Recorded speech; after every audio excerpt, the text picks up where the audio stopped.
All right, so here we have a baseball team that plays in a stadium of 64,000 spectators.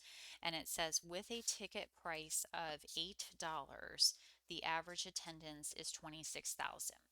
And then when the ticket price dropped to $5, the average attendance rose to 32,000. And they do make this statement that's an important statement where they say that attendance is linearly related to the ticket price. So when we're trying to maximize revenue, we first need to remember that the revenue function, if we're thinking about it in terms of price, is the quantity, the number of people that are going to be buying tickets times the price of the ticket. So revenue as a function of price would be quantity times price. So quantity you can think about as the number of attendees that you would have, or you can think about it as really like the demand function for the baseball game. So our big challenge here is trying to figure out what the quantity or the demand function would look like. Now, they do say that this attendance, which is our quantity that we'll have in attendance, is linearly related. So that means that our very first step is going to be to create the quantity function, basically to create the demand function. Now, to create that demand function, we are assuming that Q of P is a linear function, right? And that comes from the statement that assume attendance is linear. So if we're going to assume something's linear, we're going to assume that it has this form of mx plus b, right? Because our linear equations are always mx plus b in slope-intercept form. Now, we're not using x here. Our input variable is p. So what we're going to have for Q of p is we'll have m times p, because again, p is kind of playing the role of x in this problem. P is our input, and then plus b. So to create our demand function, which is going to be our first step here in minimizing revenue, we are first going to need to think about what would be the slope for this demand function, and then what would be the y-intercept for this demand function. So to find our slope, what we'll do is we'll start with our two quantities that we know. We know that at a price of $8, the attendance, the demand Q, is 26,000. And we also know that when the price dropped to $5, the demand rose to 32,000. So when it was cheaper, more people came. Now you have 2 points, and anytime you have 2 points, you can certainly come up with a slope between those 2 points. Remember, our goal is to find the slope function and also to find the y, or the slope, and to find the y-intercept. So to find the slope, we're going to use our y2 minus y1 over x2 minus x1.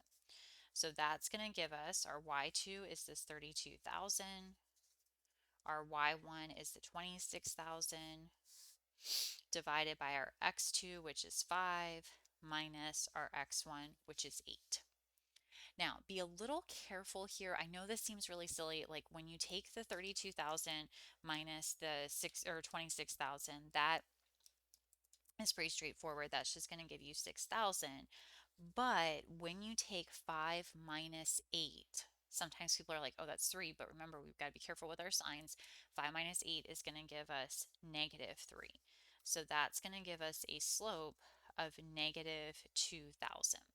So my slope here for my demand is negative 2,000. So that's my first step, is finding the slope. My second step is to find b, and that's going to be to find the y-intercept. Now, to find b, what we currently have is we have Q of p is equal to m times the price plus b. All right, now we know from our work with finding the slope that the slope is now negative 2,000. So we can plug that in.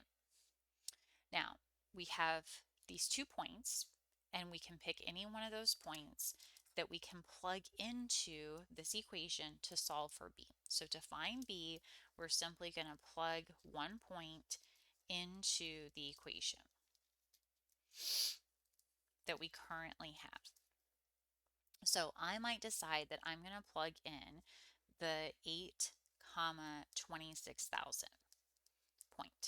So if I plug in the 8 comma 26,000, remember 8 is the price, 26,000 is the Q. So that's going to give us Q of P is 8 is equal to negative 2,000 times 8 plus B. Now my goal is to solve for B. So I have negative 2,000 times 8 gives us negative 16,000. And then of course we have the question of what do we plug in for Q of 8? Well, we know that Q, when P is 8, is 26,000. So we'll simply plug in that that is 26,000. So now we have one equation, one unknown, so we can solve for B by simply adding the 16,000 to both sides and getting that B is 42,000. So now what we have successfully done is we have found our slope, we have found our y-intercept, and now we can put those together in our MP plus B to get our demand equation. So our demand equation is going to look like Q of P is equal to M times P plus B. Q of P, the M is the negative 2,000 that we found here, negative 2,000, and then the B is the 42,000. And that is our demand function for the game. Okay? So now what we do, so that's our first step, is we just have to find demand. Now, our second step is we have to come up with what is our revenue function, because we're trying to minimize revenue. Or not trying to minimize revenue. Are we crazy? No, we're trying to maximize revenue. So we're trying to maximize revenue. So to maximize revenue, we're going to take the quantity that we have times the price that we have. So the number of people that will be there times the price that they're paying. So the Q of P is negative 2,000 P plus 42,000, and then times the price. So that's R of P. And we are trying to maximize this. So what we're going to do is we're going to apply our first derivative test. So to apply that first derivative test, we're going to need to take the first derivative. So our first step is going to be to distribute this. And that's going to give us negative 2,000 P squared plus 42,000 P. And with that revenue function, we can now maximize revenue by first taking our derivative and setting it equal to 0 or does not exist.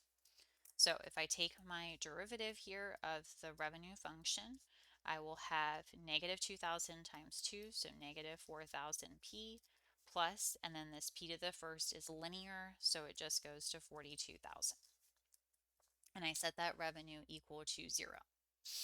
And then I would solve for the P, so I would subtract 42,000 from both sides and then divide by negative 4,000.